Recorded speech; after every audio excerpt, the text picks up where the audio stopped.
I'm conflicted. I know, it is conflicting. I feel the same way, Scott. Yeah, guy. I'm conflicted. Don't do it. Mask on, mask off. Off. We're not even 6 feet apart, dude. We're not, but your voice is muffled.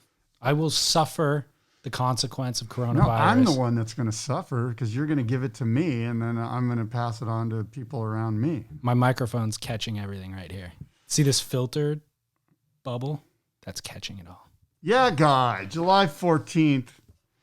It's a Tuesday morning, and for the first time in a long time, David Lee Scales and Scott Bass were here together, actually in our physical presence, just maybe 4 feet apart from each other. I've decided to wear a mask. David's going without. We discussed this prior to going live. David, I just feel like I could be asymptomatic. I don't even know it. I've never been tested. We don't know if I have it or not. I could be saving you from getting it and you passing it on to your loved ones. Could be. And yet you sit there sort of, how would you characterize it? Is it selfish? Not a nonchalant. Oh my God.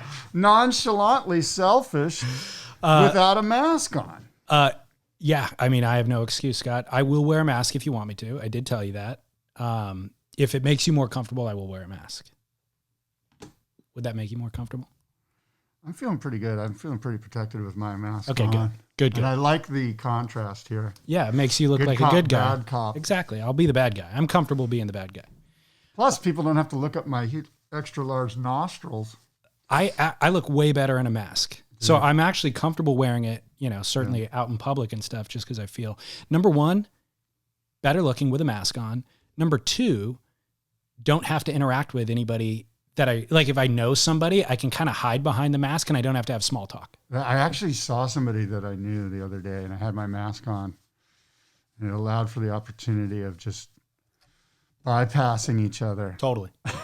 Which is kind of sad. It is sad. It's kind of selfish. That's truly selfish. Like, why didn't I have the time to say, hey, I'll tell you why. Is because Wally, how are you, Wally? Or whoever the hell it was. Because those interactions are always surface level. And so it's not like you're going to have a meaningful interaction with them and it gleans some sort of insight about their family or kids or whatever. You're going to just go, hey, how are things? Okay, good. What have you been doing? And that's the most annoying conversation to have. It is in annoying. Life. I agree. But you also have to look at it. You're looking at it like, what am I getting out of the conversation? Rather than what am I providing to that person that I don't know? He might need to see a smile. He might need to see somebody he hasn't seen in a while or whatever. He might need to hear you say, hey, how you doing? You make a compelling point, except 99 out of 100 of those conversations are not that.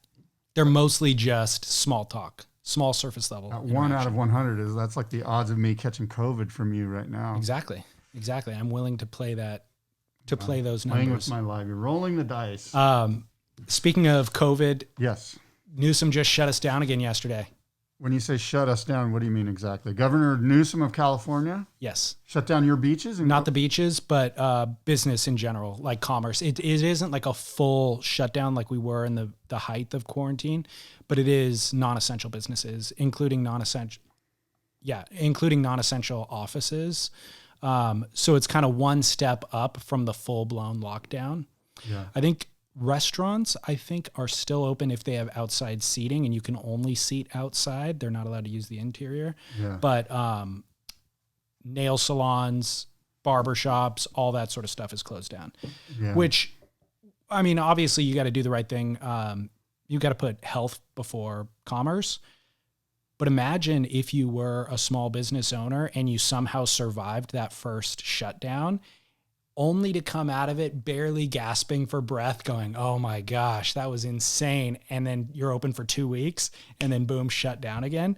That's a nightmare. Yeah. Full-blown nightmare. Yeah, that's the gyms are kind of, like you said. The gyms are done. The gyms are the ones that are really kind of, because I think they were told July 12th or something like that they could open. Might have taken them a week, June 12th. June 12th. Might have taken them a week, and they had maybe 2.5, 3 weeks, and now they're shut down again. Right when they were kind of getting, because I got calls from my gym like, hey, come on in, we're back, Yeah. Which previously they got there was government support programs, loans and things like that. So I'm wondering now if there's going to be a new round of those things. Maybe not, because this is specific to California, whereas previously it was all federal. Yeah. So it'll be curious to see how things shake out with this latest. But I mean, that is because everybody's experiencing a COVID spike. Because people aren't wearing masks. People aren't wearing masks. You. Dude, I wear it out in public. Dude, you're supposed to wear them indoors when you're within 6 feet of somebody. Right. Which is exactly what you are right now. By the way, there's no air moving around in here. Did I say we're at Shaq? Oh, shoot. We're on YouTube in Shaq. So listeners who are in their car right now listening to the podcast, go to YouTube and find the video, and you can see everything that we have discussed. This is the boardroom / library. Exactly. And this is where all this stuff goes down. Do you see my new surfboard over here? I do. Why do you need another new surfboard? I'm excited about the color on that board, though. It's pretty, isn't it? Thing's freaky. Should I pick it up and bring it in front of the camera? No. All right. I've got a pandemic reaction. Okay, I've got 2 of them for this episode. I want to talk more about Shaq real quick. Oh, yeah. Shaq closed due to COVID in March and was able to get the PPP loan and keep a few people on, and have used this downtime for tremendous good. Like, they've completely renovated the museum. It used to mainly be surfboards out there, and then in these other rooms and in their archives, they had certainly all this other media, skateboards, whatever, paraphernalia. But they've incorporated all of that onto the museum floor. So now with each era of a surfboard, there will be kind of a bunch of context around it, relics from those eras that just provide more, like you said, a more museum-like experience. It's a better experience. Yeah. And one of the recent acquisitions is John Severson's desk. That's right outside these doors, Who is John Severson, for those who don't know, the ignorant? John Severson is the founder of Surfer magazine. Yes. And I mean, probably a million other things that are important and relevant to surfing. What's the most important thing John Severson wrote in the very first issue of Surfer magazine? I know this, but I can't access it. You can kind of just, summarize it. Mission statement of sorts. Kind of like a credo for all of us to follow for the rest of our lives. The surfer mantra or something. The Surfer magazine mantra is basically, and I'm going to butcher it a little bit, but it's basically like, out there somewhere is the perfect wave waiting for you. Go search for the perfect wave. You can have your moment. And ever since then, we've had this ideal of the perfect wave is what we are striving towards, rather than just the crappy Orange County beach break closeout that you surfed this morning. Which brings us to Lemoore. We found it. Mecca to the north. All hail Fresno. Mecca. So it's kind of like the Matterhorn at Disneyland. It's not really the Matterhorn, but it's it's an or version of the Sleeping Beauty's Matterhorn. castle. Right. It's all based on. Yeah. Which Disney World is reopening, shockingly. Why do you care? You're not wearing a mask. I know. I'm going to Disney World. I'm booking a ticket. Yeah, you should go. So Severson's desk, we're going to record podcasts from Severson's desk. That's exciting. We're going to do this. David and I are going to be recording our podcast starting next week, I guess. Sure. From Severson's desk. Watch it on YouTube. Desk.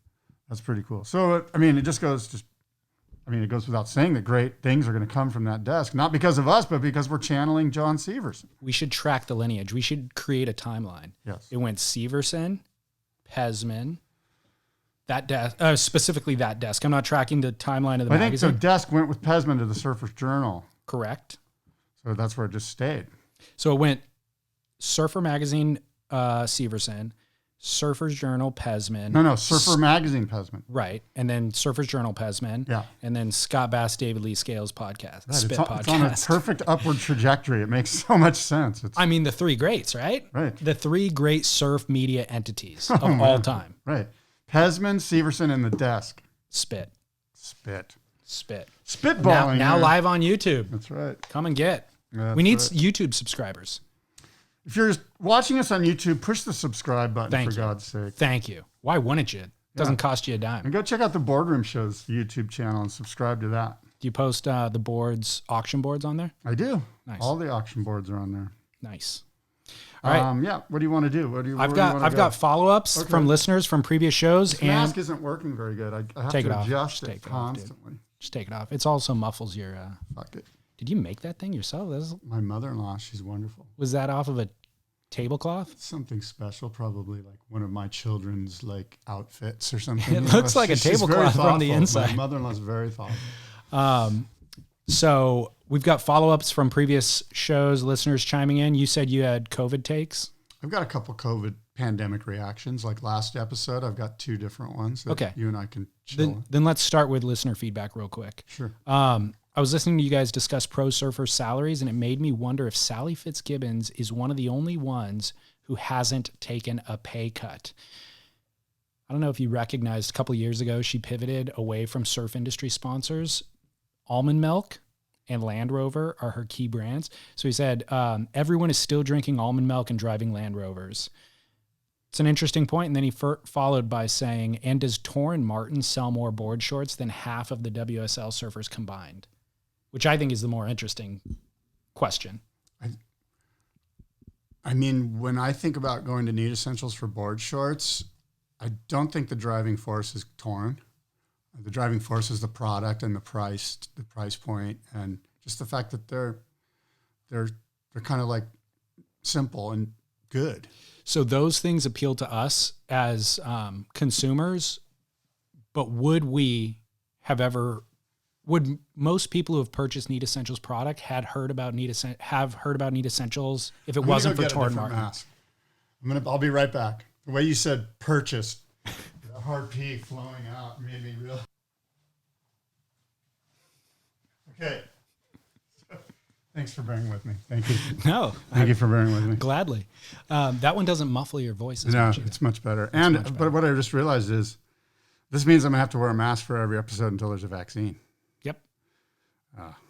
You've sealed your fate. I have. Okay. We'll see how long that lasts. Go ahead. You're talking about Torren Martyn and my Need Essentials. I mean, purchase. Yeah, so you and I, if we can roll the tape from 2 or 3 years ago when we both discovered Need Essentials on our own, and then it came up organically on the show.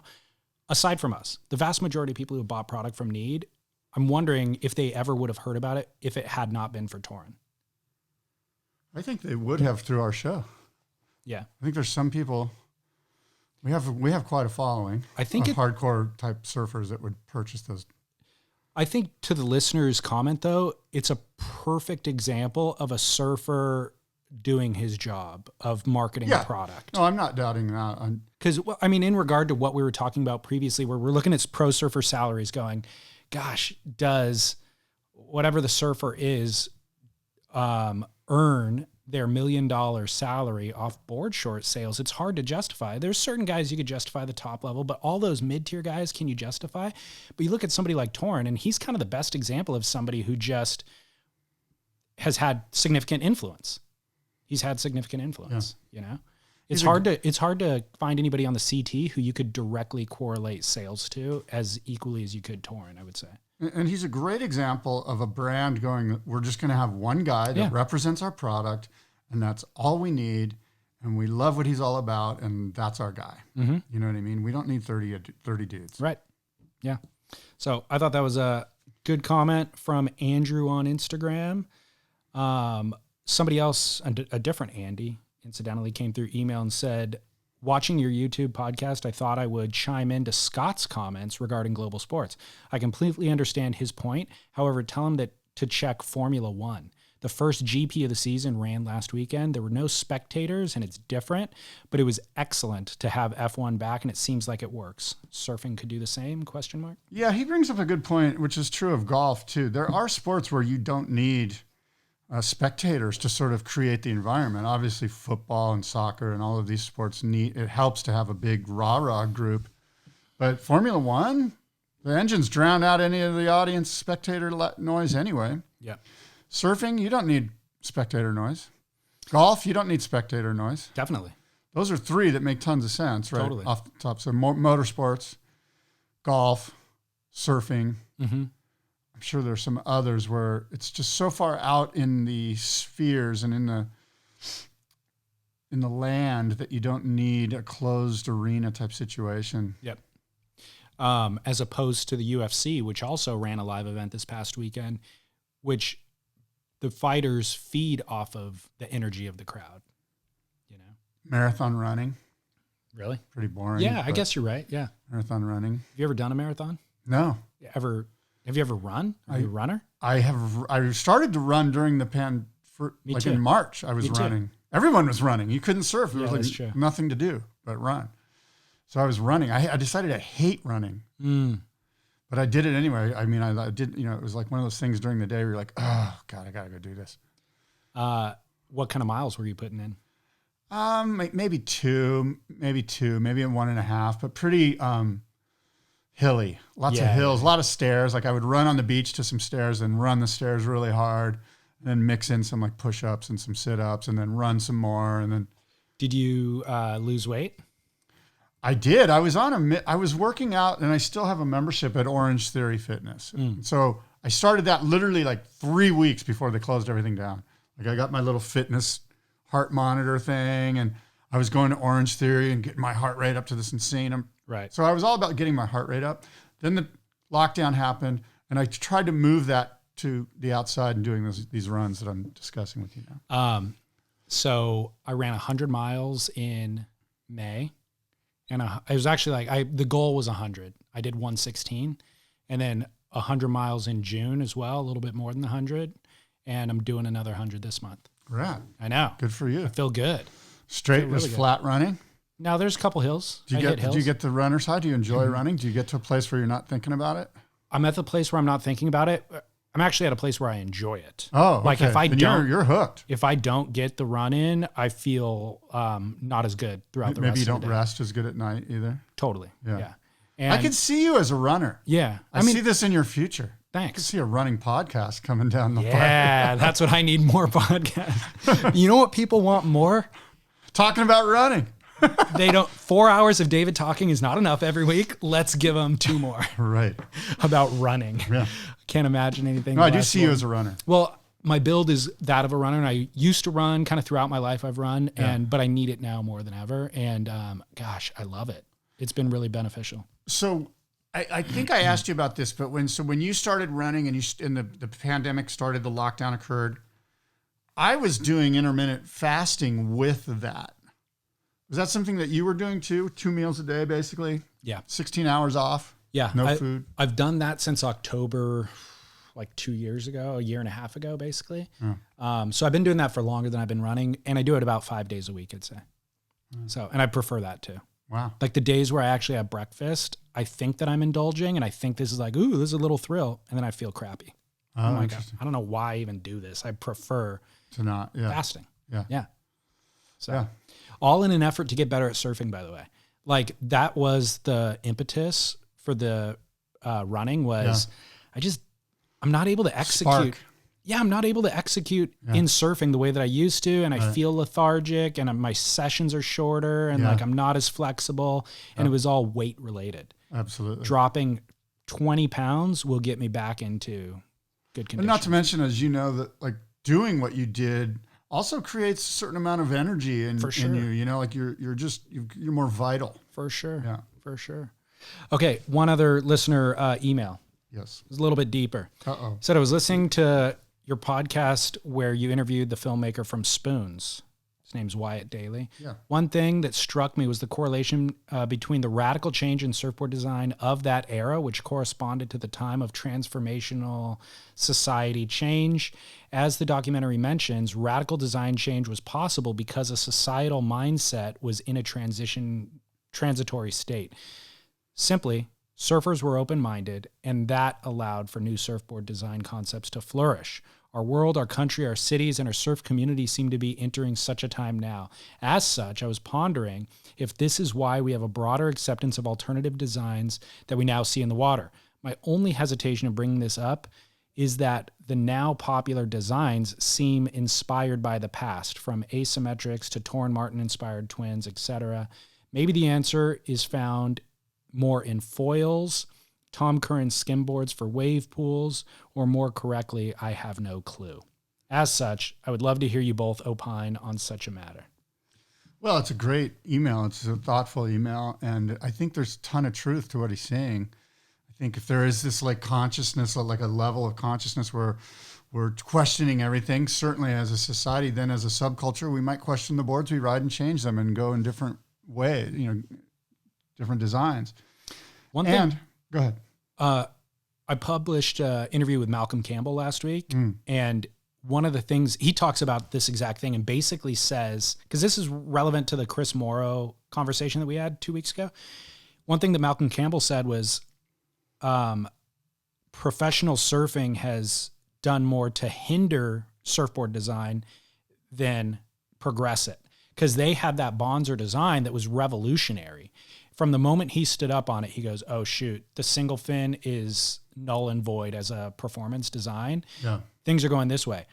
But the Bonzer had limited popularity. It had like little spikes here and there, and he views the limitation of its popularity as being related to what was happening on the professional tour. Yes. Because they weren't riding Bonzers, people kind of stopped paying attention to the Bonzers. But the people who were riding the Bonzers were going, dude, this is where things are at.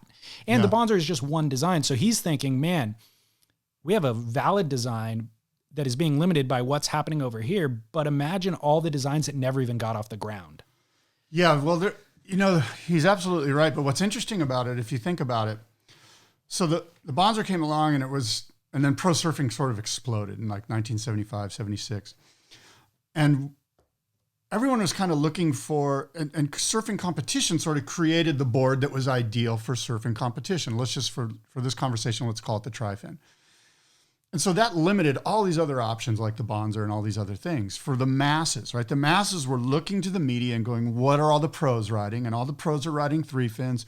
So everyone's going to get a 3 fin. So what did that do is set up the manufacturing process so they could manufacture the shit out of 3 fins. Totally. So there was so while it did limit sort of, I don't want to say one-offs, but design possibilities, it limited design possibilities. It also helped the manufacturing base, the manufacturers themselves, the industry, streamline the process so they could just bang out tons of boards. And so it's kind of like 6 in one, half dozen in another. Certainly, there's no doubt that his point's valid, that competition did limit sort of thinking outside the box. But to your point, it also allowed manufacturing to get more boards to more people, which wouldn't have happened if everything was being custom made. Exactly. Yeah. Now, to the email, the other thing I want to say about the email is that he sort of mentioned, well, it seems like we're kind of going back to the old, like mid-lengths and eggs or whatever. And certainly that's true, at least in the phraseology of it. But as you know, when the transition era happened, say 67, 68, 69, boards were changing basically every 2 weeks. Right. And so they never had time to kind of streamline it. So what we have now is the ability to go back to say like a V bottom and go, good idea. Here's some of the good points of it. Let's not make the V bottom so extreme for one thing. And let's do this. Let's do that. Let's make some modern rails. Let's put some modern concaves. Let's try to create the feeling we wanted out of the V bottom, but do it. Now we have time to kind of use all we know from the last 30 years and apply it. So that's my point, right? Yeah. Now we have the ability to apply 30 years of knowledge into designs that we sort of brushed over so quickly. We just didn't have time to really excavate them. Right. Yep. Interesting. I don't know if it's interesting, but it is interesting. But that's a good email. He wrote a great email. And so then I guess to further with his email, right, his question is, okay, so now we're going through this sort of social unrest and there's a lot of, discourse about where society's going. And is that having an effect on surfboard design? And he was mentioning maybe it's the foils, which it could be. The foil is kind of like a Tesla, or it's like SpaceX, and maybe the modern round board, what I call a round board or an egg, is, I don't know, what's a good car analogy? Honda Civic or a Honda Prius Accord. maybe, or something. Yeah, it's just like an economical, get you to point A from point A to point B. Right. Way fun to drive, easy to drive, fun to drive. You get tons of driving. It's got leather. It's got air conditioning. Catch tons of road. You know what I'm saying? Is that a term? Well, you catch tons of waves, catch tons of road. God, the road is pumping right now. Okay. Awesome. So Nick Carroll had this article on Surfline. I don't know if you saw it. Nope. I'll break it down. It's basically, he kind of, let me just read a little bit from it, if I may. Nick Carroll's article on Surfline. It's basically, he's kind of talking about either the paradox or the contradiction that is surfing and COVID-19. So David, how many times have we heard in a parking lot or maybe we've read on Instagram or we've read on a message board that pro surfing is evil because it's promoting surfing. Therefore, the WSL encouraging people into the sport, which is causing crowds, thus destroying the coolness, the special quality that you and I protect deep within our hearts, that surfing is sort of our hidden little secret and we don't want the masses to know about it. That's the evil of the WSL, the promotion of surfing. It's not good. Like, we hear this, we see this, we read this. Only surfers know the feeling, right? Let's keep it that way, you know? So what's interesting, and this is what Nick basically brought out, is that what has COVID-19 brought us? On the one hand, right now, we have massive numbers of people surfing. The boom in surfing is through the roof. Rip Curl can't keep wetsuits in stock. Guys can't keep boards in stock. Try getting a set of fins online right now. It's impossible. Hard goods are through the roof, right? Number of surfers, crazy, right? But on the other hand of that, we've had no surfing competition whatsoever.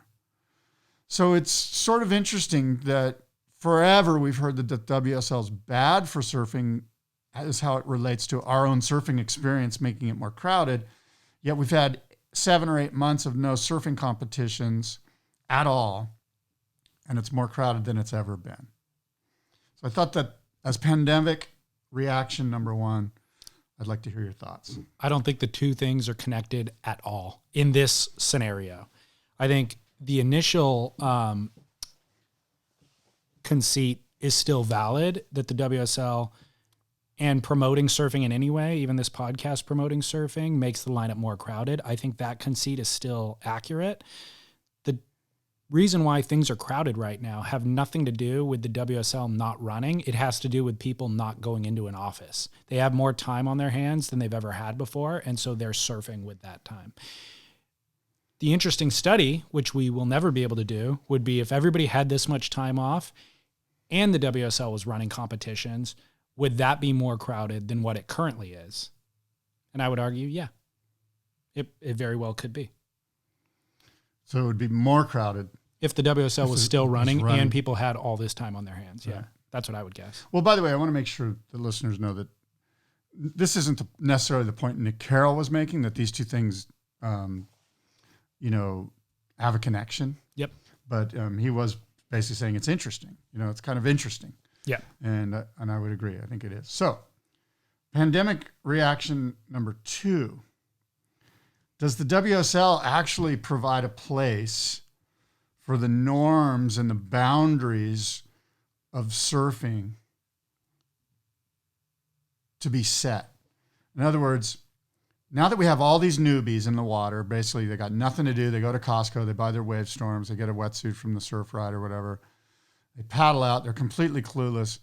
And I'm asking you, isn't it true that the WSL, through its broadcast team, through its commentators, even if they do it unbeknownst to them, but just through their anecdotes, through the anecdotal discussion of wave priority and who has priority, and Joe Trappell and Peter Mell and Martin Potter talking about, like I say, anecdotal stories. Through that process, do you think that norms and understanding of what's right and wrong is getting through to you and I and to the newcomer that's watching the WSL? And if not, isn't it true that those norms are just nowhere to be found? Yes, it's entirely true. And so you're saying the WSL, I'm suggesting to you that the lack of the WSL hurts this even more, that there are no norms being, the little bit of norm. I'm not saying they're the only place where you got norms, but it was one place that the entire global community got together and watched and listened, and we could pick up, even subconsciously, that, oh, you know what, the guy on the inside does get the right of way. That's just the way it is. Okay, I get it now. I'm not saying that they were proactively going, we're going to tell you what the rules are. But just through them talking, just through discussion of 35, 40 years of surf experience, as a newcomer, I know when I was a newcomer, I picked up everything I could out of the surf magazines on the right way and the wrong way to do things. But magazines are gone. The only place that we get that, the global tribe gets that, is from the one thing that we all look at, which is the WSL. It's interesting. I think there is some validity to what you're saying. I did that interviews with surf shop owners for Shaq a while back, podcast series, and that was the number one thing that a lot of those owners were saying is the surf shop used to be the cultural hub where you would learn etiquette. you'd go in there, as a kid, you'd go in there intimidated. And you're looking around and who's the saltiest guy and who's the guy who got the set waves at the pier that morning or whatever. And that's who you look up to and take cues from, and then stay out of their way in the water and watch their etiquette and all that sort of. And the surf shop isn't that hub anymore for cultural oration, sharing that information. Yeah. And then magazines are gone. Right. And so where do you get it? And actually even local surfing events like NSSAs and those, as a kid, you get some of those norms from those places too, because there's elders around and there's people that have been doing it a certain way. All of these things have been eliminated from the newbie's perspective of how to do it. Nobody's saying, hey man. There's nobody teaching etiquette. Nobody.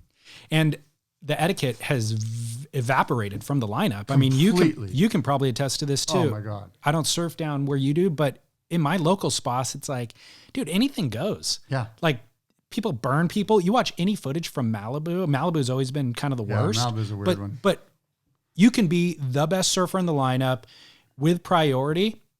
8 guys will drop in on you. Yeah. And some of them know exactly what they're doing and they're doing it intentionally. And then some of them have no clue. It's just a complete free for all. I think Malibu's a bit of an anomaly though, but it's kind of the best example of it. All right, so maybe it's the worst example of it because it's an anomaly, but whatever. But the point is, all of the places, and I'm suggesting maybe the WSL was the biggest one for the global tribe to pick up subconsciously norms and rules. And you mentioned surf shops. So WSL surf shops, magazines, you're not going to get it on Instagram. I'm not seeing maybe Kook of the day, but not really. They're just showing people falling. It's mostly like rock jumps gone bad. You just know not to go into a bagel shop with your full suit on. That's about it.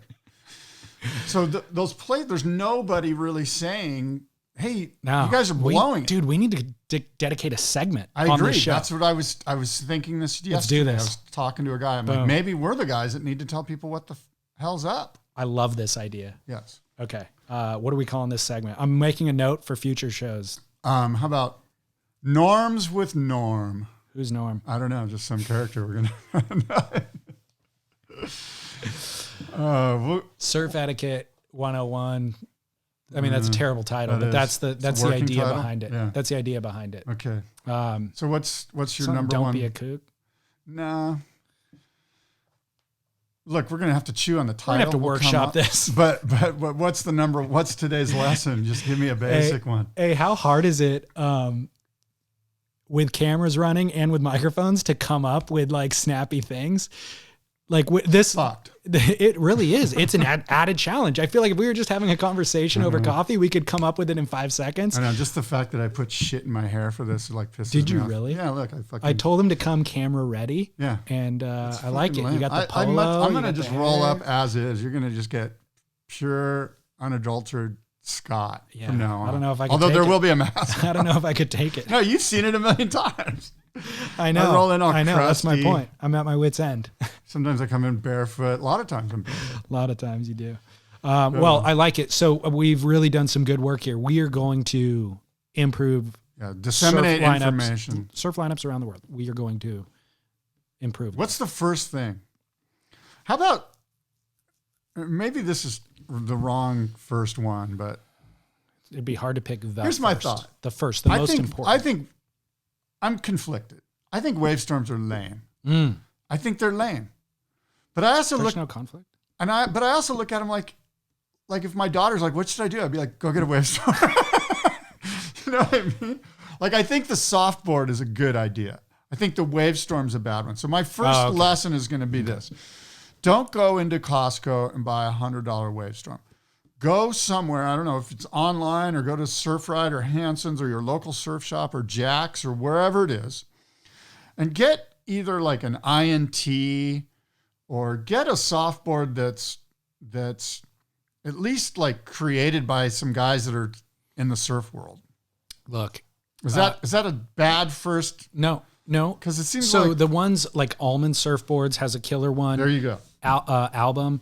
These have contours on the bottom. They have Futures fin boxes usually, so you can put good fins in them. They have edges on the rail. Yeah. The bottom is a different type of foam, like a harder, but not that like I know my friend Louis Hayward's coming up with some new resins. They're which good. They're really good. They have the stringers level embedded. of performance is what David's getting at. Yeah. The level of performance is so much better when you go to an INT You can do turns on those boards. Yeah, absolutely. And bank off sections Album, and you stuff. mentioned Almond. So that's what you want. Newport Beach or Costa Mesa. However, Yeah. that's 4 times the price as the Wavestorm. The reason why people are buying Wavestorms is because they're $100 and disposable.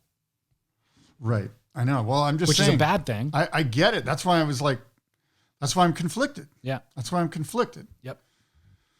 But we don't even know what our first lesson is. I think our first lesson should be workshopping. Softboards are okay. Don't get a Wavestorm as a beginner. If you're a newbie, if you're aspiring.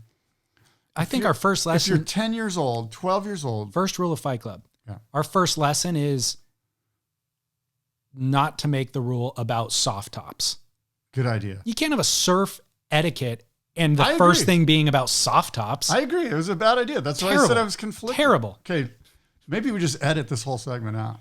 But listeners know we don't edit this show. No. Although I noticed you did edit a little bit out from last show. What did I edit out?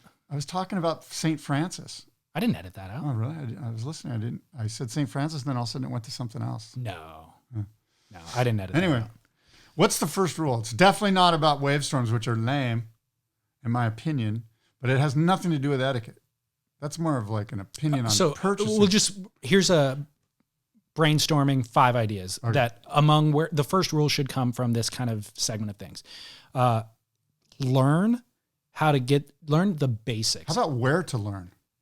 Learn the basics like duck diving, not burning people, not back paddling, all that before you move to the peak. Right. So But before you do that, you need a place to do that. Like you don't want to do that at Swami's. You don't want to do that at Lowers. That's my point. So if you're learning to surf, let's name some really good places to learn to surf. San Onofre. Just down the beach. Just down the beach, period. No Down matter the where beach. you're at, down the beach. Down the beach. Down the beach. There's a bunch of people. That's not for you. Exactly. Down the beach. But there are some really great places. Like, so you mentioned Doheny's a great place to learn. If somebody gives you shit for learning a Doheny, they're a kook. Yeah. If somebody's vibing pulling rank at Doheny, they need to move on. Exactly. Yeah, exactly. So Doheny's a good place to learn, right? Yeah. Universally. San Onofre is a good place to learn universally. Waikiki, well, specifically canoes, right? Yeah. It's the place. Yeah. So there's a few. So our point is the lesson number 1 is if you're learning, find a spot that's good for learners, that's set up for learners. And we've mentioned a few. Agreed. The problem is people think that Cowles, excuse me for interrupting. It just came to mind. Cowles is a great spot to learn. People think that they've advanced to intermediate before they actually have, and that's when they make their way out into the peak. Yeah. But then a set comes and they don't know which direction to paddle and they get in the way. And rule number 2. Yeah. The better surfer is allowed to tell you where your place is in the lineup. Because in that moment where there's somebody who paddles the wrong way and they block you, or they get sucked over the falls because they can't duck dive and your life is in danger because of them, you as the better surfer are entitled to tell them, go back to the inside, Kook. That's there's a slippery slope there, but there's a certain way you need to talk to people, and it's Kook. not. You end it with Kook every time. You That's need to how. Speak to them with understanding and tolerance. Yeah, you're lucky I didn't punch you. Go back on the inside, Kook. No, here's real number 2. Lesson number 2. Before you paddle out to a so-called like legitimate surf spot, wherever it is, you need to be able to swim out to as far outside as possible and swim back in. If you can't do that, don't even think about paddling your board out. Great rule. Yeah. Great rule. Thank you. Rule number 3. Yeah. Let a few waves go. I don't think if you're learning even, you're so worried about catching one that... I know. I'm embedding this into the new population of novices that are coming out. God, so once they're in the lineup, they're letting waves go, and then I swoop. Full conspiracy theory. Michael Tomson. Yeah. Michael Tomson, apparently, sadly, it looks like he has throat cancer. And Matt Warshaw wrote something pretty. I loved Matt Warshaw's piece. I did too. I actually was going to read a little bit of it. I did. I was mind. too. I was edited too. it down so it's not. Oh, okay. Let's share. You say a word, then I say a word, and we'll. I'm going to read a paragraph, and then I'll read. I'm just messing with you. You read it. Rule number 3 of podcasting: never do that. Okay. Always share articles. Michael Tomson. This is from Matt Warshaw, and I've boiled it down a little bit. Michael Tomson was overwhelming in all things, for better or worse. I used the past tense, which is not technically right, although week before last I got message that he had advanced throat cancer, that he was alive but in bad shape and not expected to recover. According to Warshaw, Michael's legacy is and always will be divided into 3 parts. The easy, uncomplicated foundational part was built by wave by grinding wave at Pipeline in the winter of 75 and 76. At the epochal free riding moment in time, Michael was, let's say, 60% the surfer that his cousin Sean Tomson was in terms of raw talent. Was that hard to live with? Probably. But my guess is that playing second banana throughout his formative years to a younger and slightly better looking relative had much to do with what Michael Tomson achieved in his career, beginning at Pipeline, where he never outsurfed Sean, but often outgritted him. Michael was a bull at full charge with 6 banderellas stuck in his back. The second part of Michael Tomson's legacy is Gotcha. The energy pouring forth from Gotcha's Costa Mesa headquarters month after month, the sheer creative horsepower, the audacity, was miles ahead of any surf commerce entity. And I don't just mean Quicksilver and Billabong, but all of it, the mags, the board makers, filmmakers, everything. It's only a slight exaggeration to say the whole sport was slipstreaming behind Michael and Gotcha. The third and final part of Michael Tomson's legacy will be his enduring and literally all-consuming cocaine addiction, which Chaz Smith calls, quoting Chaz Smith here, Shakespearean, a 40-year dance, end quote. Michael Tomson's longtime friend Phil Jarrett wrote about this addiction in 2015. And Michael Tomson himself unapologetically spoke of his drug use and much more during a conversation with Chaz Smith less than 3 years ago. I hope that Michael Tomson is further remembered and lauded for the way he happily, eagerly, relentlessly left surfing for Paris, Tokyo, New York, design studios, clubs, foreign magazine racks. Michael Tomson, he's dying. He has throat cancer. And that was Matt Warshaw's words. Did you ever spend time with Michael? No, only very peripherally, like at events, me from afar, always gazing at him. I was always, to me, Michael Tomson has a lot of Mickey Dora in him. Mm-hmm. He's got a lot of like anti-hero. You kind of looked at him and went, fuck that guy. And then I found myself going, that guy's kind of fucking cool. Look, I think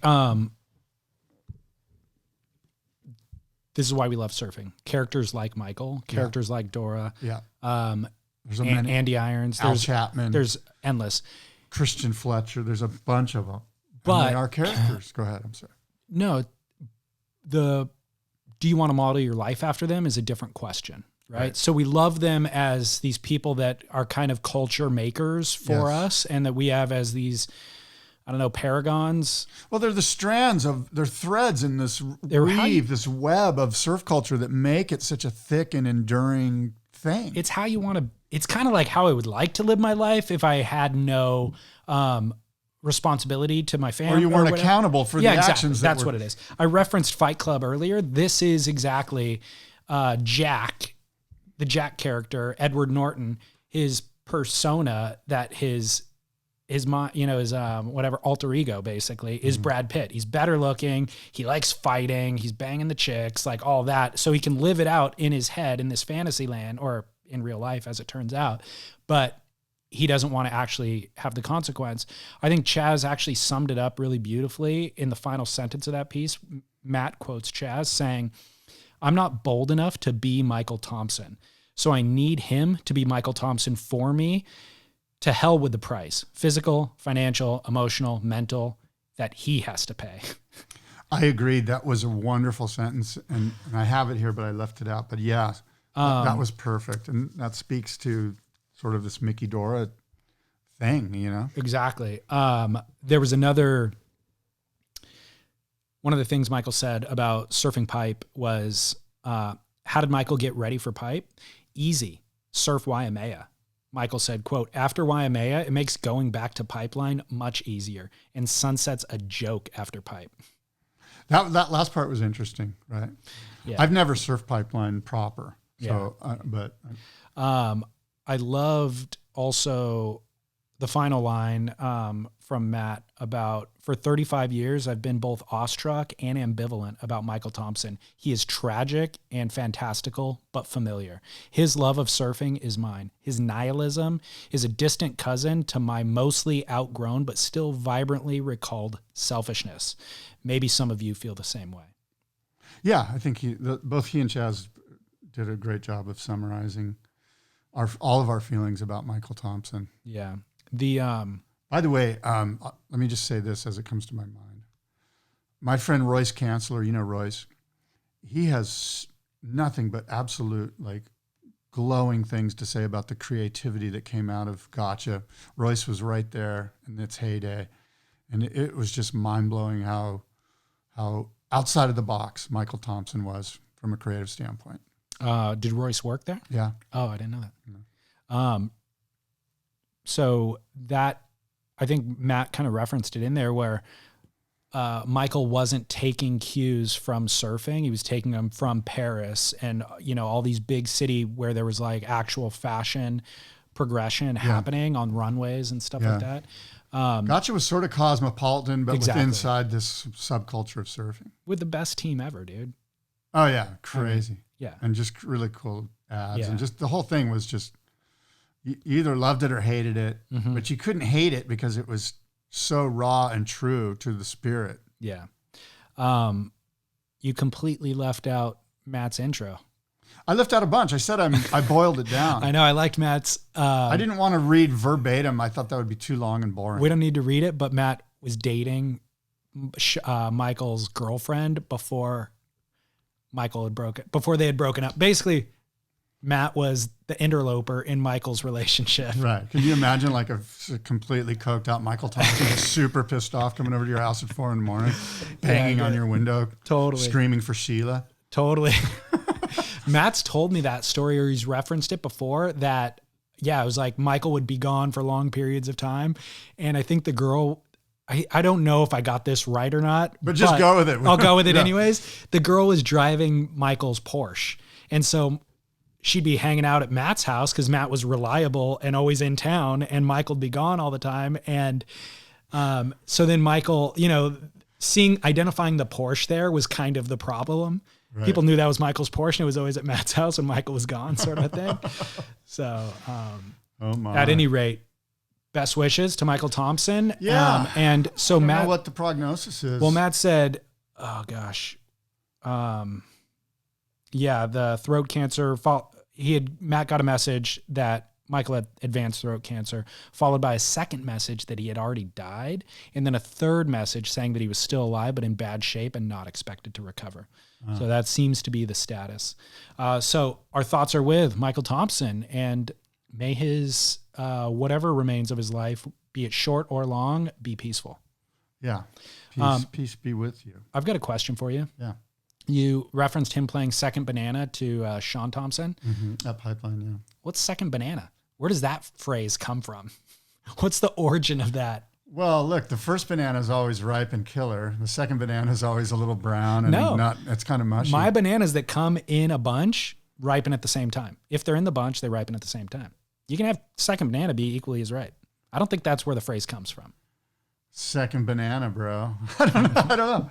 I'm not sure where it comes from, but it's a curious statement. It must come from the second banana's not as good, obviously, of course. Right? I mean, that's what the phrase means. The second means. banana's mushy. The second banana, you eat the first banana the first day. By the time the second day rolls around, the second banana, which was good on the first day, but you were already full, second day, now you're eating it, it's mushy and brown, and it's just not as good. I wonder, so I'm going to turn this phrase on its head. Sean Tomson's great, But what if you ate that banana day one, was actually, you thought you liked a certain level of ripeness. You go to day 2 and it's a little more ripe and you go, oh my gosh, this is actually a little sweeter. This would be great in banana bread. This would make better pancakes. This would be better in a smoothie. The second banana has more versatility. Which is true of Michael Tomson. That's what I'm saying. Right. But let me ask you He does play second banana because the second banana is the better banana, as it turns out. Okay, what about this? Talk to me. Is this banana related? Does Michael Tomson play second fiddle to Sean Tomson? Now we do know where that phrase comes from. Help me out. Well, in an orchestra, there's first chair and there's second chair. Right. Not that the fiddle is in an orchestra. I don't think a fiddle has a role. It is in your Confederate orchestra. What's funny is this second banana analogy goes deep because Sean Thompson's famous pink surfboard that he rode at Pipeline was the banana. Right. The design was called the banana. Right. So maybe that was an intentional analogy on Matt's part. Matt's pretty smart. It could have been intentional. He is smart, but that was a pink banana. That's like though. 4 levels deep. Yeah, that's true. So what? I had a connection there.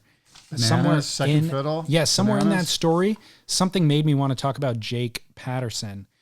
I forget what it was, but Jake Paterson's retiring from coaching. Is that even a story? Yeah, it is, actually. I don't know if you're aware. In Australia. Do you remember when there used to be a world championship tour and they had coaches coaching professional surfers? Dude, to this day, I've told you the story about his brother Paul and my wife. No. You don't know this story? No, is this like Matt Warshaw's story? No.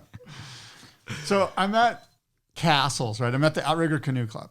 And we're doing stand-up paddling, and it's like me and Todd Bradley and Paul Paterson, and maybe Jake Paterson was there too. And I forget, a bunch of guys. And we're doing outrigger canoe surfing. We got a big old badass outrigger canoe, right? And so my wife jumps in the canoe, and Todd Bradley's the steering guy, and there's like Brian Kailana, and Paul Paterson's in the boat. And I'm just stand-up paddle surfing while they're and it's pumping. It's like 8-foot castles. It's like, and Todd Bradley, these guys, Brian, they're just frothing. And Sam George is there too, I think. And they catch a wave, and it's a huge castles wave. And I'm off to the side, 100 yards down surfing another spot. And I'm watching them, and the canoe flips. Oof. And my wife's in the canoe. And so immediately they all go, Katrina, are you okay? Are you okay? And she's like, yeah, I'm fine. And they're like, and they're all spread out, and they've got to flip the canoe back over. It's a big ass canoe. Yeah. And they're like, look, Katrina, just stay here. Just stay here. You're safe here in this little area. Just stay here. We'll come back and get you. And meanwhile, I catch this killer left, and I surf past my wife, and I surf on the inside. And eventually I paddle up to her, and I'm like, are you okay? And she's like, yeah, I'm okay. And I'm like, okay, well, what's going on? She goes, well, they said they're going to come get me. And I'm like, oh, okay, good, cool.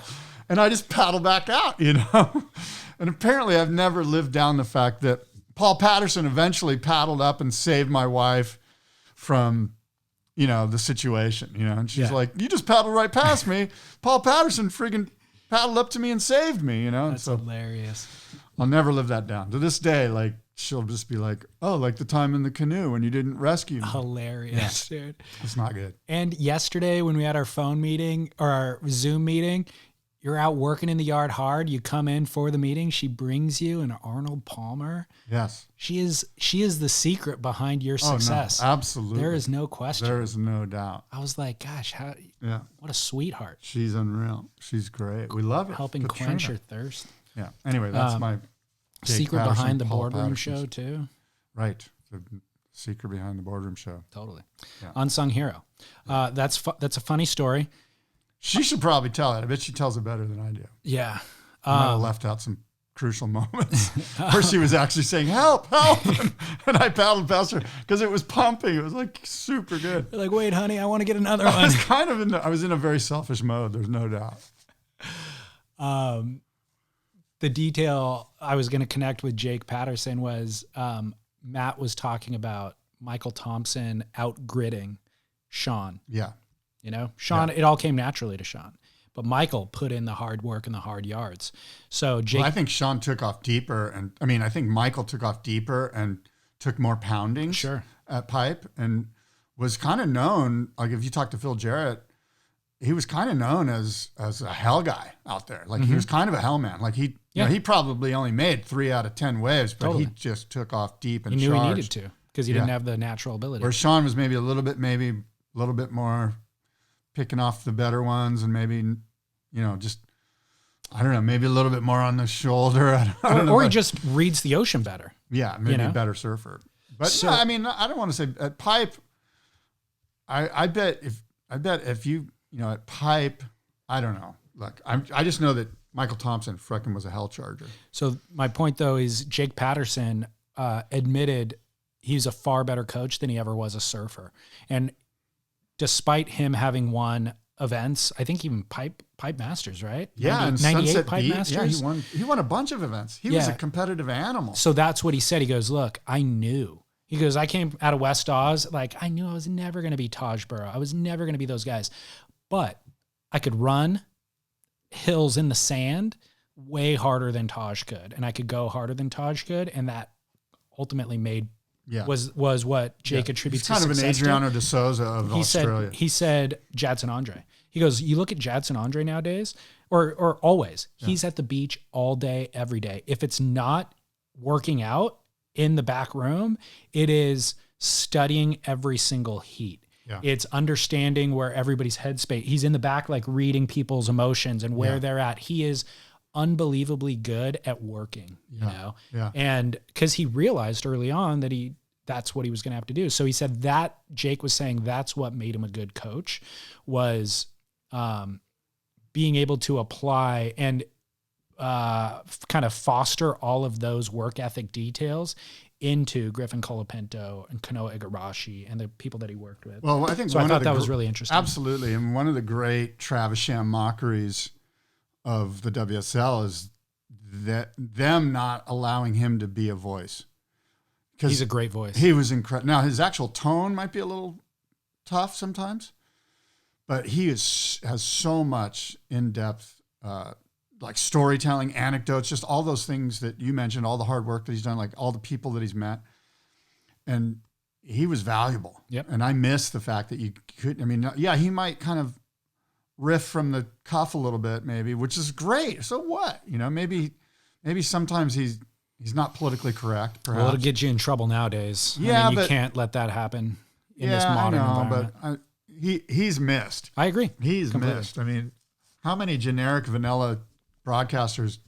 I need a Johnny Miller, and Jake was the Johnny Miller. He was going to let people know what it was all about, how he felt about their surfing, because he'd done it, he'd been there, he'd won. Yep. That's needed. I agree. So in other coaching news, Brett Simpson just got promoted to become the first ever Olympic head coach for Team USA. Presuming the Olympics do take place in 2021, Brett Simpson will be the head coach for USA Surfing. Congrats, Brett Simpson. All right. That'll be fun to watch, see how that goes. I'm a fan. Yeah. Brett's the best. He's a great guy, and he's a big sports guy. His dad was a professional football player for the LA Rams. Yeah. Yep. And Brett, by the way, still, he might be surfing better now than he was on tour. He's unbelievably shredding. Yeah. So. No doubt that he surfs incredible. Two-time U.S. Open winner, back to back. Man, that was insane. I was 1 year. It was like 12 foot against Mick Fanning too. Remember they were towing in Slater. That was when it was the Hurley Pro, I think. Yep, I was there.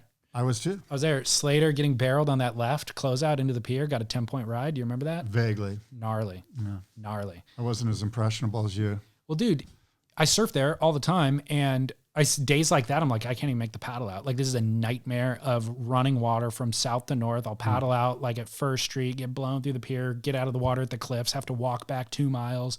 It's not even worth going out. I'm going to go try to find a nook in the coast down around Newport in the jetties where I can find like a 4-foot wave, because this is like unsurfable. And then to see Slater paddle. But they had toe assist. They did, but guys were still paddling out and getting waves and then paddling back out. So to see Slater paddle out and then get a gnarly left barrel into the pier and get a 10-point ride was freaking, it's like, insane. Oh, wow, that's different. You know what else was cool was the expression session where they had like 10 guys and, 10 skis going. Do you remember that? No, like a Hurley Pro expression session. I remember being like Waterworld chaos pandemonium, but I don't remember any maneuvers or anything that anybody did. But I do remember as the swell died, and we could not believe that Brett was like making it through heats in the final day. And then he drew Mick Fanning in the final. And you're like, he'll lose to Mick, but this is kind of amazing. And him taking out Mick, him getting the first right that he got, that like against the grain right, and like comboing the thing and then doing an air on the inside section. Like he landed it insane. That was a full Kobe moment. It really was. Yeah. That was his Kobe moment. Cause as you know, well, maybe the listeners don't know, but that's his hometown. So the hometown, actually, it's interesting talking about a sport that does need spectators. I mean, I think the spectators lifted Brett to a new level that day. Agreed. And by the way, he named his kid Kobe. Did he? Yeah. So Kobe's a good analogy. Not Scales, not Lee. He could have. I think future generations, we can look forward to lots of Scales on the horizon in the future. Scales Simpson. I mean, it suits the surfing thing. Right. If you like a fish. Sure. Right? Yeah. Just move through the water. Alive. All scaly. Kelly Slater's on The Greatness Code on Apple Plus.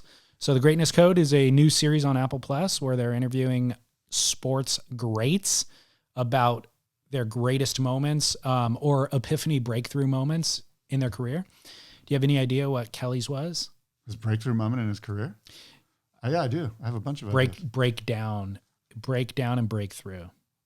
Oh, well, it must have been the moment at Chopu. Nope. 2005, was it? Nope. It's not one that you would even identify. Oh, okay. So he breaks down emotionally and it helps him break through? Does it have to do with his surf career or is it... Okay. Let's see.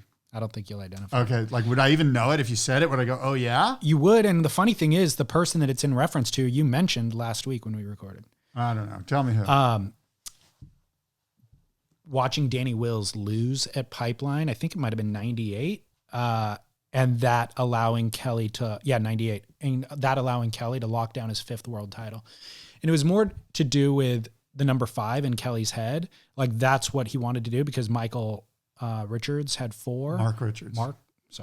Had 4, right? Michael Richards was the character, one of the characters on Seinfeld. Cosmo Kramer. Right. Different than Mark Richards. Both different tall, than Michael Tomson. Both a little awkward. True. You're right. Gangly, I would say. Yeah. Got a certain gangle to him. Right. But Kelly had the number 5 in his head ever since he was a kid. So that was almost more important to him than number 1 was, world title. And so he's on the beach. Danny Wills was, because of the way the math was working, it's like if Danny lost this heat, that Kelly would win it. But Kelly was still going to have to surf in the event after that. And so watching Danny lose, Kelly had a full breakdown, like crying his eyes out. And Tom Carroll was really into yoga. And Tom's like, dude, you need to surf. You need to get your act together if you're going to go out and win this event and surf. So he does 10 minutes of yoga with Kelly and reset Kelly's mindset. Kelly got all zen and went out there and handled his business. Nice. So, but the Danny Wills moment is the moment. But you mentioned Danny Wills last week when we were talking about. Yeah. What were we talking about? Revel, I think, is the new series. Yeah. The reality show series that's going to be in Australia. Yeah. And Danny Wills is going to be one of the guys surfing in it. And you're like, that guy's probably still shredding. Oh, for sure. Yeah, I agree. I mean, look, in 2000, I think he was number 1 in the world at one point. Yeah, I think he was too. And he had one year that was like. I went to, I think in 99, he won Tavarua. Okay. And the next year in 2000, I was on Tavarua for the contest. Surfer sent me there. And I remember Danny Wills was on all the posters, all the Quicksilver Pro at Tavarua posters or whatever. He didn't win that year, but so my point is 2000. So it's 2020 now, 20 years from then. So he was probably 20. So he's probably 45. That makes sense. I mean, when you're 45 is the new 35. Well, if you're keeping fit. and you're still surfing really good at 45. And that guy's fundamentals were so sound. Yeah. Like that kind of style of surfing. Yeah. Do you think there's doesn't break your back? Room for like a Champions Tour type of thing? Like, would you want to see like? Yeah, I do think there. Like, is. I could see Taylor Knox versus Danny Wills versus Tom Carroll. Maybe Tom's getting a little older. No, Tom's still shredding. Yeah, Tom. Yeah. And I know Brad, like Gerlach would be good, you know. What about something like, let's bring in a nemesis like Richie Collins. Do you think Richie Collins has still got it? I would want a black hat. Not at that level. I want a black hat like Richie Collins. Shane Bashan. Bashan probably still kills it. He does. Yeah. So that'd be fun. Like, but that's just kind of our demographic. Like, those were the guys that were super hot when we were, 25 years old or whatever. No, I remember when they ran the Masters in, was it the Canary Islands last year? I don't know where it was, but last year or the year before. And that got more views than whatever the main CT event was happening at the time. Because I remember people talking about that, like, wow. See, I think those Masters guys, they need more than any of the other surfers. They need really good waves. Like, I'd like to see a Masters event at G-Land. Yeah. Like 6 to 8 foot G-Land. So one of the competitors, Jake Paterson, would be epic in that. Yes. Jake Paterson, amazing. absolutely. He'd fit right in there. And Shane Bashan, I know Shane won G-Land that one year when it was all time. Did he? Yeah, he won. I don't know what year. Was it 98 or I don't even remember, but. Yeah. Anyway, maybe that's just our demo. Maybe that would bore the crowd. No, wouldn't it? That's what my point is that it got more views than the CT did in that moment. Huh. Whatever the last event was. So one other follow-up, you were talking about last week, your Duke was the two surfers who are stuck on Canoe. Yeah.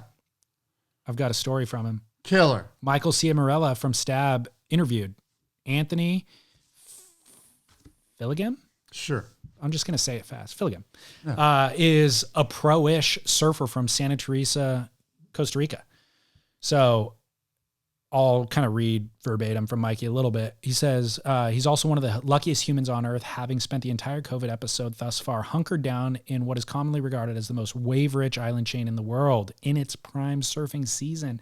Since early March, Anthony has been stationed on Canoe Island. Some of the waves on and surrounding Canoe include no Canoe, rifles, eBay, pit stop, bank vaults, hideaways, playgrounds, etc.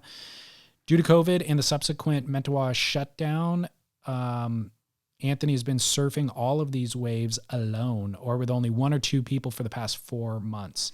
He had an opportunity to chat with Anthony, so he actually gets a little interview. Anthony said, my original plan was to stay for a couple of weeks and then jump around Indonesia for a couple of months. I decided to take a break from the QS. That was a good decision, by the way, since we've never heard of his name and the QS.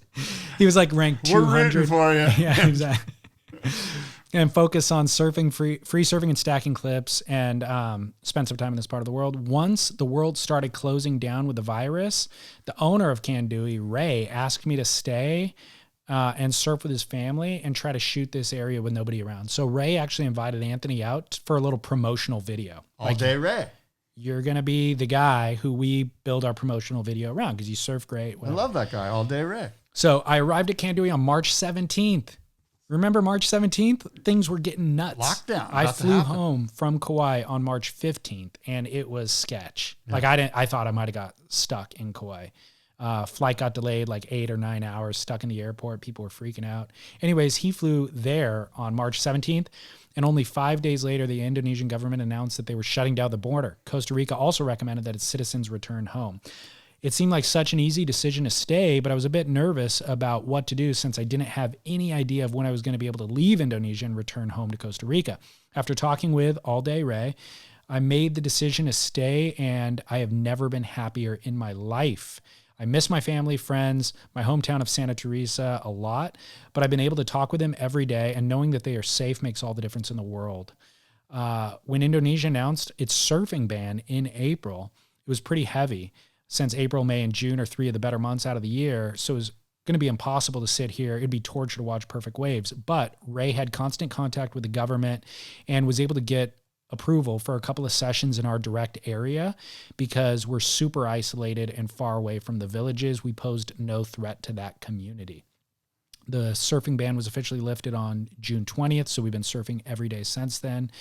He said, I've been surfing mostly the bigger stuff with Ray, and it's mind-blowing to watch how good he is in the barrel. He'll be 62 next week. Yeah. And they have a video of Ray and Anthony surfing bank faults, so we'll post that on spitpodcast.com. That's going to get me frothing. He said, like the rest of the world, the economy here has been crushed, and Canoe has been one of the few resorts in the area to keep its staff working. But we're working on this YouTube series. Anthony and Ray are working on this YouTube series that focuses on the last couple of months. And so hopefully that'll get people to pumped to return to Indonesia and tourists and travelers so that can get everybody working again. He also said in closing that it was the best decision he's ever made in his life. I feel like I've become a better person in addition to a surfer. I have no words to describe the appreciation I have for Dewey, and I wanted to thank Ray Wilcoxon and his family. They didn't know me before last year, and he had no reason to help me out, but he's treated me like his family. That's cool. That doesn't surprise me. All Day Ray is a great guy. Great follow-up to your comment last week. Yeah, these guys are stoked. I've got a Duke. We've got a partnership too, a brand new partnership we want to clue listeners into. Oh, hold on. Let me hold that thought. Okay. Welcome back. Thank you. You're welcome. So we have a new partnership we want to announce to listeners and encourage listeners to download and use. Yeah. The Lazy Surfer app. Yes, Lazy Surfer. The surf forecasting app. Nick from Lazy Surfer reached out to us a while back, actually, and asked us to download and give feedback on the app and all that sort of stuff. And so we've decided to partner with Nick to tell listeners to use the app because basically it's a surf log. So you can log all of your sessions. You can use the app as a forecasting resource to see what wind, tide, and buoys, wave heights are all doing at any beach, basically. But furthermore, you can log and track your sessions on there. You rate sessions on there on a 1 to 5 scale. And just like with all other apps at this point, they use an algorithm. Nick uses an algorithm to track what style of waves, wind, tide you're riding at your local spots and identify what you like and what your preferences are, and then make predictions for what the waves are doing today, tomorrow, and give you suggestions on when and where you should surf based on your own information.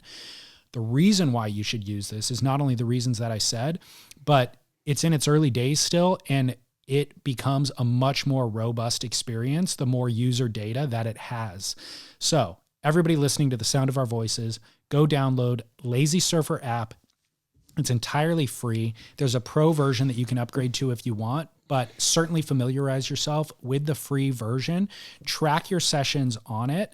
And that, again, makes my surf experience or my experience using the app better if other people are rating and reviewing stuff. And this is a huge resource. This is going to be amazing. The app is already amazing. It'll be even better. This is a personal weather forecasting app.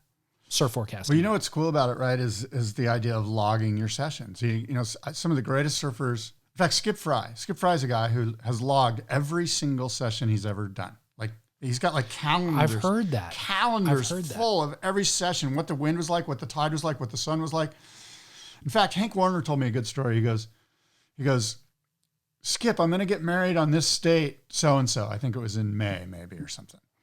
And Skip looked through all his years on like whatever it was, May 16th or whatever it was, and looked at every single May 16th for like 30 years or whatever, and goes, Hank, the tide's probably going to be low. The waves are probably going to be like this. It's a good day to get married. You're not going to miss it. That's what this app does. It gives you the ability to log all of your sessions as a reference. You can look back and discover, and I think it's a cool thing. I'm excited to begin using it. I've downloaded the app myself. Lazy Surfer. Go to the App Store, download the app, and check it out. Yeah, it's a great resource. And again, I like the idea of all of us and our listeners being able to be kind of on the first floor of this and not only help by providing user data for it, but also give feedback. You and I had a call with Nick yesterday and gave him feedback, and he's like, oh yeah, that's great. I'm thrilled to make improvements based on your guys' feedback and how you're using it. So I think it's cool to be, and it's not beta. I mean, the thing is fully functional and up and running, but it's cool to be part of that early set of users to be able to provide feedback and have the app catered to our exact needs. Yeah. Lazy Surfer app. Go get.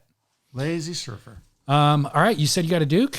I do. My Duke is this guy, Afri Amu. Now, if you go to Surfline, there'll be a front page story. Afri Amu. So this guy is an Afghani surfer. He's a member of the Afghanistan surf team through the ISA, International Surfing Association. He's trying to make it so that he can be in the Olympics. And he and a German guy, I think, and two German guys are making a movie about surfing Afghanistan. There's a standing river wave there. And I just think that this is a cool thing. The idea of sort of a landlocked country, creating a surf team. I believe Afghanistan's landlocked. Is there a coast? That's a tough one. I'm not sure. But anyway, they surf a river there. And the idea of bringing surfing to such a sort of war-torn, ravaged third world country, I think is a good thing. It can only be good. It can only be good. Like in general, I think surfers are pretty good, especially as a tribe that tries to move ideas. And if we're all about the ocean and surfing and a clean environment, moving that vibe to other places, if that's all we do, that's a great thing. Just move the concept of a clean environment as a tribe to Afghanistan, to other landlocked areas. I'm all for it. And Afri's got a movie, a documentary that they're doing on this. And go to Surfline and check it out. And I think there's also an article on magic seaweed with Afri, but Afghanistan surfer. Does our Surf Etiquette 101 apply to the river surfers in Afghanistan? Well, I know absolutely nothing about river surfing, so I would say no. Does it apply to pools in Palm Springs? What I would say is that whatever rules and etiquette that you learn in Afghanistan or in Palm Springs, you could probably apply them to the ocean and be pretty good. I think we need to make a executive decision. Do we build out these rules considering all these new areas of surfing, or do we just build them for the ocean? Because they're going to be a different set of rules, I think. I think we should let's keep a broad perspective here. Let's definitely provide rules for other areas such as Palm Springs surfing. Because this was part of our concern when pools started becoming prominent was, what if somebody learns how to shred in a pool, but they don't learn the fundamentals of priority? And well, as you know, David, then they go to the ocean and they pollute the ocean with their bad etiquette. Pools do a pretty good job of setting up. I mean, I've been there, you've been there, where we're at Waco or wherever, and we're with 20 people, and you're just waiting for your turn. You're not like, because the although rules, as much as I'm trying to kind of jump in line. But that's because the rules are told to you before you get in the pool, and they're unique to that pool. I'm saying, but you don't think that that's going to transfer over? Like people are going to go, no chance. I stood in line, so I guess I got to stand in line here too. No chance. Well, that standing in line thing isn't the way the ocean works. I agree. I'm just saying the concept of I have to wait my turn can be, I could see how it could transfer to the ocean. But there's nobody telling them when their turn is. When they show up at the ocean, there's no guide going, hey, okay, so you're first, you're second. They're going to go out there and realize they never get a turn unless they take it. But one of the things about rules is that as a surfer, I hate rules. Like I go in the ocean because there are no rules. So it's hard to give rules. Like there's a fine line. There's a fine line, like we're staking our claim as the rule makers. Okay. Because we've identified the surf shops are gone, the magazines are gone. We do so understanding that there's a liberation, a sense of liberty in the ocean, that we're free from the shackles of society's restraint. So our rules, they can be pliable, they can be mendable, understanding that the overarching thing is, hey, have some common sense. Completely. All the filter of all of We need to run all of our rules through the filter of common sense and decency first. Right, which is why we're not going to call people kooks. That's not commonsensical. That's not decent. What if they're a kook? They are kooks, but we're not going to call them that. I think part of the pliability that you're talking about is that the rules apply to whoever's listening to us, but not the rule makers. Oh my God. I disagree with that. I think we need to be. You guys need to wait your turn while I go on this set wave. No, we must.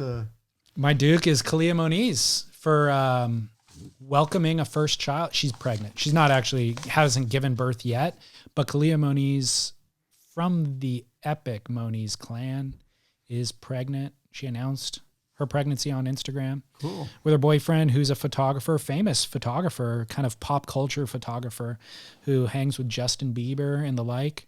And so she's hanging out with all sorts of who knows what, celebrities, I guess, is what we're going to call them. Big deal. Dude, you're not impressed? I'm not. Not impressed by getting to hang with the Biebs? I'm way more impressed by the Moniz clan than I am. Okay, if you got the chance to have lunch with the Biebs or Tony Moniz. Absolutely Tony Moniz. No doubt about it. Kidding Consult, with your daughter before you make that answer. Doesn't She'll matter. talk She's you not into the the one Biebs. having. Speaking of your daughter, you have college-age kids. Are they going back to college in the fall? Dude, that's a great question. Have you been listening to the Prof G podcast? Yeah.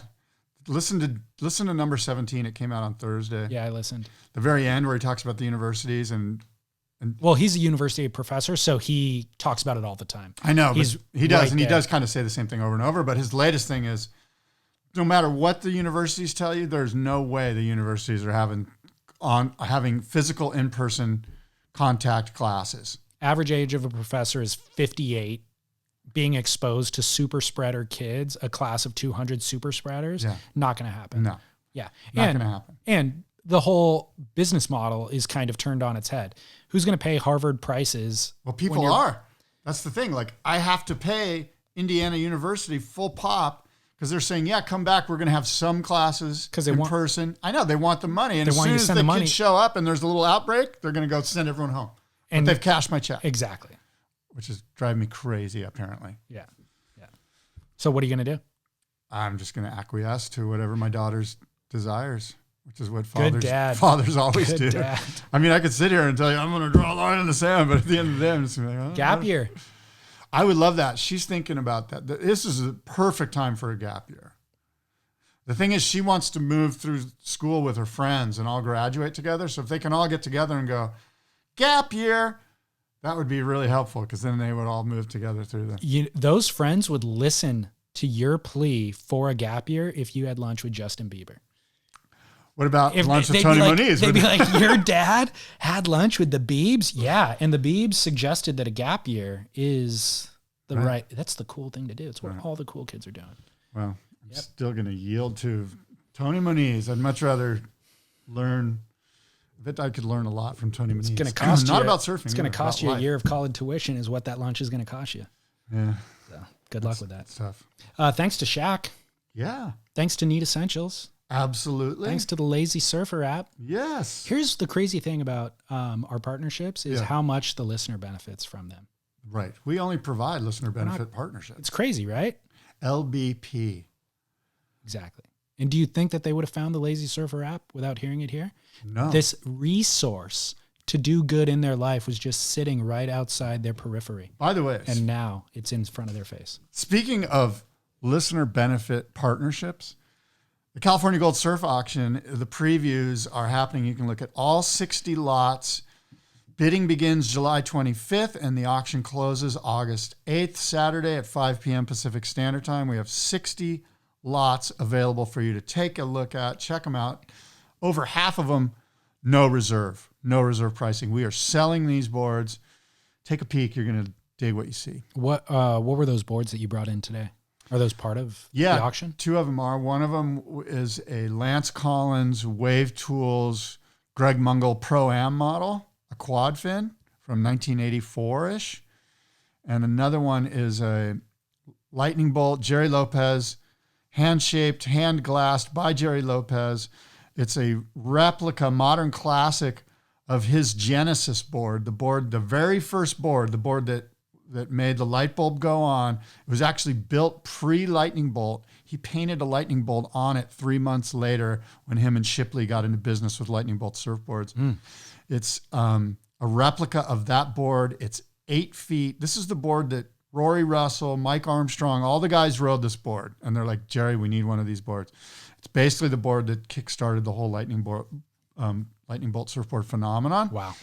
And Jerry made this a couple of months ago specifically for this auction, and it's a killer board. So that was one of the boards I was taking. Yeah, epic.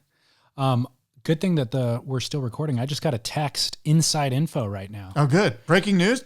Somebody just ran into Kelly Slater at the airport. Yeah. Guess where Kelly's going? Indo. Waco.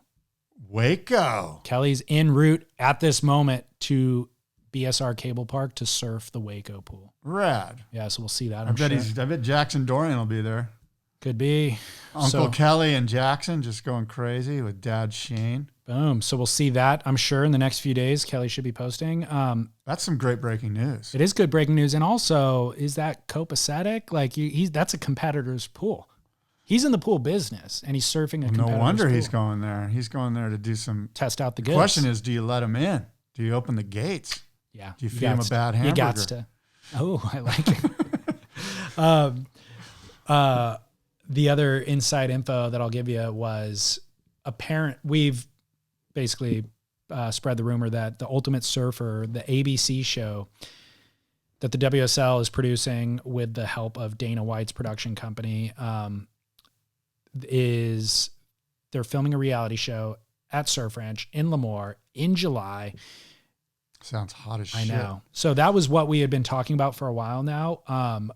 Eric Logan posted a cryptic story from Surf Ranch, which I feel like validates the rumor. Eric Logan's up there, and that's probably because, yes, they are filming. That validates the rumor. All right. So the Ultimate Surfer. We validated it. Which is kind of a bummer. Like when a rumor goes from rumor to substantiated potential truth, it loses some of his mysticism a little bit. Yeah.